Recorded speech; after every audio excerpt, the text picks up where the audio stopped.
প্রতিদিন কল্পনা করেন কয়জন মুসলমান ফজরের নামাজ পড়ে আর পড়ে না কয়জন? বলেন না বাপ, এই ছেলেরা বলো না ভাই, আজ কতদিন হয় ফজরের নামাজ পড়ো না? কতদিন হয় তুমি বলতে পারো না ভোর হয় কখন, সূর্য উঠে কখন, রাত শেষ হয় কখন? কিতাবের মধ্যে আছে সকালবেলা ফজরের নামাজ পড়ে না যে ব্যক্তি, রাস্তার কুত্তা পর্যন্ত তারে দেখতেও চায় না। রাস্তার কুত্তা আল্লাহর কাছে বলে, আল্লাহ এমন বেঈমানের আমার সামনে পালায়েন না,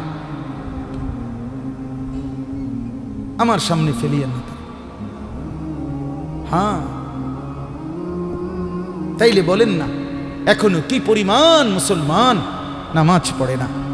বাজারের কয়টা দোকানে নামাজের ওয়াক্তে দোকানদার নামাজে যায় আর কয়টা দোকানদার যায় না? কি পরিমাণ দোকানে গান বাদ্য ডেকসেট চলতেছে রাতের বেলা, কত এলাকায়, কত জায়গায়, কত বাজারে, কত মার্কেটে, কত অঞ্চলে, কত জায়গায় জিনা, ব্যভিচার, পতিতাবৃত্তি, বেশ্যাবৃত্তি হয়ে থাকে। হয় কিনা বলেন না কেন? এরা ফিরবে কখন? এদেরকে বাঁচাবে কে? এই বেনামাজি ভাইদেরকে বুঝাবে কে? বেহায়া নারী প্রতিদিন বাজারে, কি পরিমাণ বেপর্দা নারী বাজারে আসে, এদেরকে বাঁচাবে কে? এদের কি আখেরাত নাই? এরা কি মরবে না? তা এদের জন্য কে ভাববে? বলেন, এদের জন্য এদেরকে বুকে টানা দরকার, এদেরকে ঢাকা দরকার, এদেরকে আগলানো দরকার, এদেরকে আল্লাহর কথা শোনানো দরকার। এজন্য এটা কোনো সময় বলবেন না এত মাদ্রাসা কি দরকার। আমি তো বলি অনেক সময়, এত সাদওয়ানের কি দরকার? একটা গাজি টাঙ্কি 1000 লিটারের কিন্না এটার মধ্যে চা বানাইয়া দিয়া মাঝখান দিয়ে থুইয়া দিলে, চারিদিকে ট্যাপ লাগাইয়া দিলে, সবাই আপনার কি করিয়া কাফে করিয়া করিয়া বোতলে করিয়া করিয়া চা খাইব। এতটি ছোট ছোট কেটলি প্রত্যেক দোকানে না দিয়া একটা গাজি টাঙ্কি লাগাই দিলে ভালো ছিল না? কথা কোন বলেন না? এত সাদওয়ানের কি দরকার? এতগুলোর কি দরকার? চা দোকান যে একসাথে 30টা, এক বাজারে কাপড়ের দোকান যে এক সিরিয়ালে 30টা, তো মাদ্রাসাও তো এক সিরিয়ালে 30টা হন দরকার।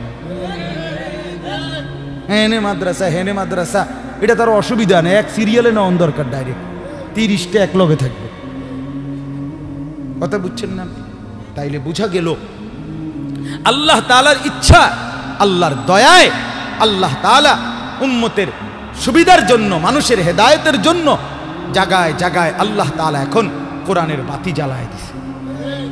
আলহামদুলিল্লাহ। আমার শায়েখ বলে, আল্লামা মুফতি মুশতাকুন নবী সাহেব হুজুর একটা দারুণ কথা বলে যে জিনা, ব্যভিচার, অশ্লীলতা, মদ, জুয়া মানুষের সমাজে এখন বেড়ে গেছে।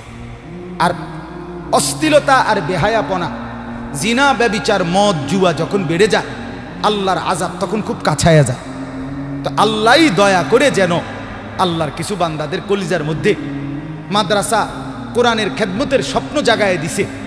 জায়গায় জায়গায় ছোট ছোট মাদ্রাসা হইছে, গ্রামে, মহল্লায় মহল্লায়, এলাকায় এলাকায়।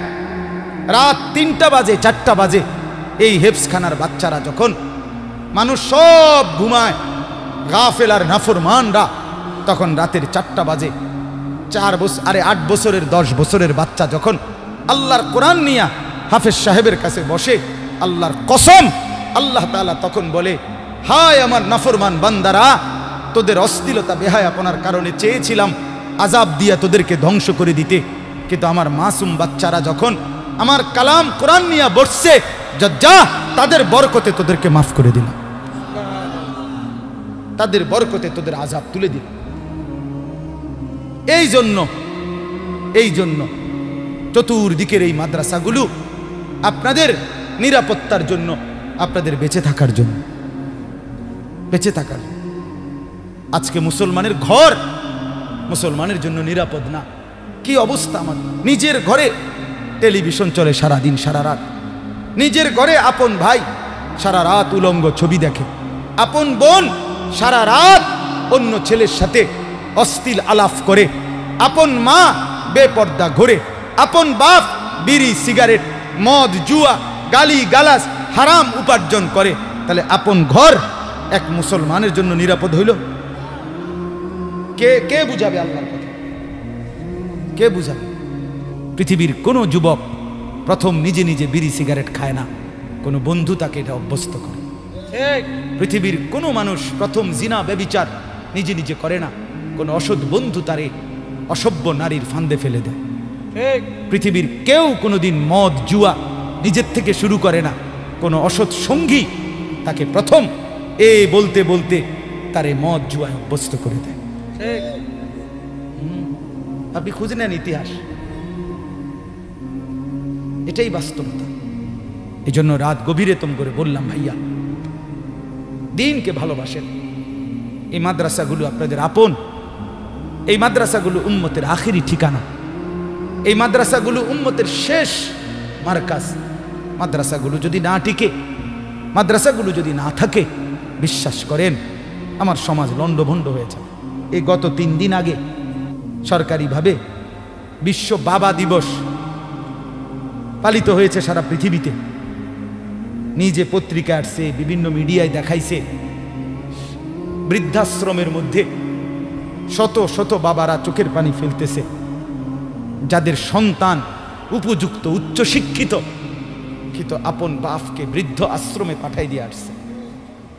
আল্লাহর দয়ায়, আল্লাহর রহমে, আল্লাহর করমে সারা পৃথিবী দেখছে, সারা বাংলাদেশ আপনার দেখছে।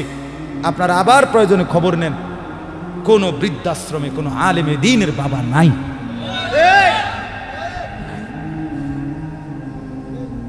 আমি নিজে দেখছি, ওই খবর পুরোটা শুনছি, ছবিগুলো দেখছি। তারা বলতেছে অস্ট্রেলিয়া থাকে সন্তান, বাবা ডাক্তার, MBBS ডাক্তার, বাবা চোখের পানি ফেলে বলতেছে জীবনের সব দিয়া সন্তান মানুষ করছি, আজ সেই সন্তান আমাকে বৃদ্ধাশ্রমে দিয়ে গেছে। হ্যাঁ মিয়া, জীবনের উপরে কদর করেন। ছেলেরা বাবা জীবন এভাবে নষ্ট করেন না।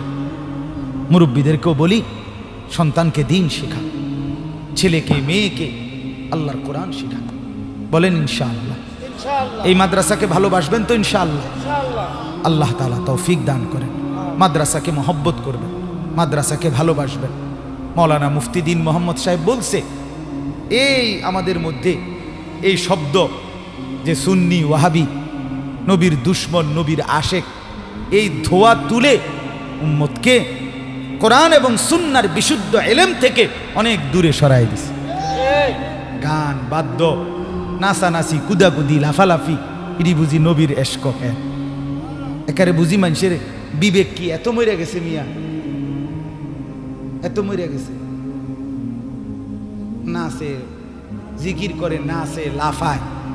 আমার সেদিন একজনে কইতেছে, হুজুর জিকির করতে করতে লাফাইতে লাফাইতে যে সময় বল ফিরে যায়, তো একজনে কয় তাল ছাইরো না। বুঝছেন না আব্দুল কাইম? একজনে কি কয়, মানে একজনে কয়টার ভিতরে তাল ছাইরো না, মানে বল ফিরে গেল, একজন ধরে রাখো তাল, এবারে হেরা আবার লাফাইব। আমি ও মা কি ও এরকম কথা তুমি শুনছি না, কহ তাল ছাইরো না। খানা আছে ডেগে ডেগে, খিচুড়ি আছে, অসুবিধা না, তাল চাইরো না, খানার অসুবিধা হইতো না। আল্লাহ আমাদেরকে মাফ করে দেন। অতএব কাউকে তুচ্ছতাচ্ছিল্য করা না, অবজ্ঞা করা না, উদ্দেশ্য এটা বুঝানো আল্লাহর কোরআন রাসূলের সুন্নাহ এটা অনুসরণ, আমার জীবনে বাস্তবায়ন, এর মধ্যেই কামিয়াবি, দুনিয়ার সুখ, আখিরাতের শান্তি। আল্লাহ তাআলা আমাদেরকে তৌফিক দান করেন, আল্লাহ আমাদেরকে কবুল করেন। এই জামিয়াতুস সাহাবা, সাহাবায়ে কেরামের নমুনা হওয়ার মতো তৌফিক এই মাদ্রাসার ছাত্রদেরকে আল্লাহ দান করেন। বলেন আমিন। তরজমাটা শেষ করি শুধু 1 মিনিটে। আল্লাহ তাআলা বলেন লাকুম ফিহা খাইর। 1 নম্বরে আল্লাহ বললেন কুরবানির প্রাণী আমার নিদর্শন। কার? আল্লাহ। আল্লাহ বলেন লাকুম ফিহা খাইর। শোনো, কুরবানির মধ্যে তোমাদের কোনো লস নাই, ক্ষতি নাই, লোকসান নাই, তোমাদের জন্য কল্যাণই কল্যাণ, কল্যাণই কল্যাণ, নেকিয়ে নেকি, নেকিয়ে নেকি।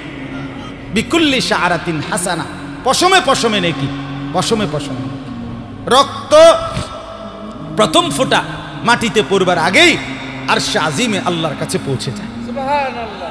অতএব এটারে লস মনে করো, লস না, খুশি খুশি দিলে। নবী বলছে ফাতিবু বিহা নাফসান, আমার উম্মত খুশি খুশি কোরবানি করো। কি কোরবানি করো? খুশি খুশি আনন্দিত হইয়া। এ বছর আমার উপরে যেই বিপদ যাইতে আছে, অন্য কেউ হইলে কোরবানি দিল নাহলে আমি দেখে দিতে আছি। আরে বাপরে, আরে খাইছে রে, আমনে দেখে দিতে আছে, দিয়েন না কাকু। আমনের মতো বেডইত কোরবানি না দিলেও সারব। আরে বাপরে, আল্লাহরে ডাইরেক্ট একটা খোঁটা দিয়ে লাইছে। খোদা আপনি তো জানেন না কি যাইতে আছে আমার উপরে, আমি দেখে দিছি। আরে বাপরে, হেবড়া দেখে দিতে আছে না, এগুলা ঠিক না। কথা বলেন না, এমন কিছু না বল। আচ্ছা দিবাজন দিয়ে এলাও কোরবানি, এমন মাইয়ার বাইর থেকে মেহমান কইয়া রাখছি, হ্যাঁ ফুলার বাইতে মেহমান কইয়া রাখছি, এ উসিলে খাবাইয়ে দিলাম, এটা হইলুনি নিয়ত। কথা বলেন না, এমন কিছু না, বরং কার জন্য? আল্লাহর জন্য। নেকি এ নেকি। আল্লাহ বলেন ফাদকুরুসমাল্লাহি আলাইহা সাওয়াফা, আল্লাহ বলেন বান্দা অতএব কোরবানির দিন যখন একটার পর একটা প্রাণী জবাই করবা সারিবদ্ধভাবে, তো বারবার শুধু কেবল আমি আল্লাহর নাম নিই। কার নাম নিও? আল্লাহু আকবার, আল্লাহু আকবার, আল্লাহু আকবার বল, বারবার বলবা। যতবার আমার নাম নিবা আমি ততবার খুশি হব। এরপর আল্লাহ বলেন ফাইদা ওয়াজাবাত জুনুবুহা, এরপরে জবাই করে যখন প্রাণীটা নিস্তেজ হবে, চামড়া ছিলবা, গোশত বাহির করবা, এখন কি করবা? আপনি বলেন না, আল্লাহরে কোন আল্লাহ 50টা গরু চাইয়া কোরবানিটা গরুটা কিনছি আমনের লাগিয়া, আপনার জন্যই জবাই দিছি, আপনার জন্যই অন কিতাম আমনে কন। আল্লাহ তাআলা বলেন ফাকুলু মিনহা, আমার বান্দা কোরবানি করছো আমি দেখছি, আমি পাইছি, যাও এবার তুমি গোশতটা খাও, তুমি খাও। ওয়া আতইমুল কানিআ ওয়াল মু'তার, এবং তুমি নিজেও খাও এবং যে চায় না এমন অভাবী, অর্থাৎ তোমার মহল্লায় তোমার আত্মীয় স্বজনে এমনও আছে আত্মসম্মানের কারণে বলে না, কোরবানিও দেয় নাই, খুঁজে তাকেও খাওয়াও, তাকেও দাও। কথা বুঝছেন না? ওয়াল মু'তার, এবং আল্লাহ তাআলা বলেন যে চায়, ভিক্ষুক, অভাবী, অসহায় মানুষ যে হাত পাতছে কোরবানির গোশতের জন্য, তাকেও দাও, তাকেও খাওয়াও।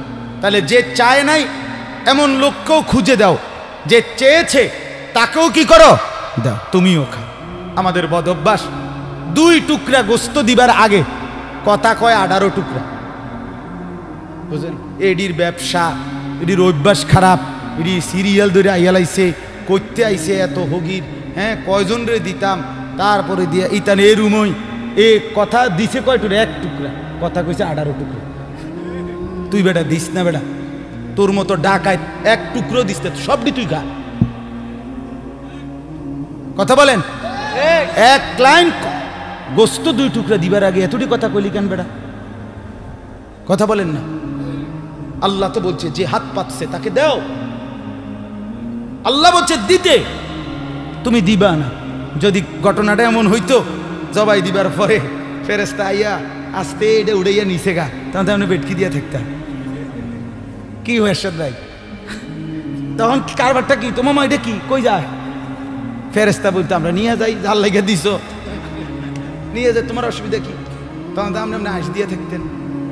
আল্লাহ তাআলা বলেন আমি দয়া করে খাবার অনুমতি দিছি, সেখানে আমিই বলছি অভাবীকে দাও, অসুবিধা কি?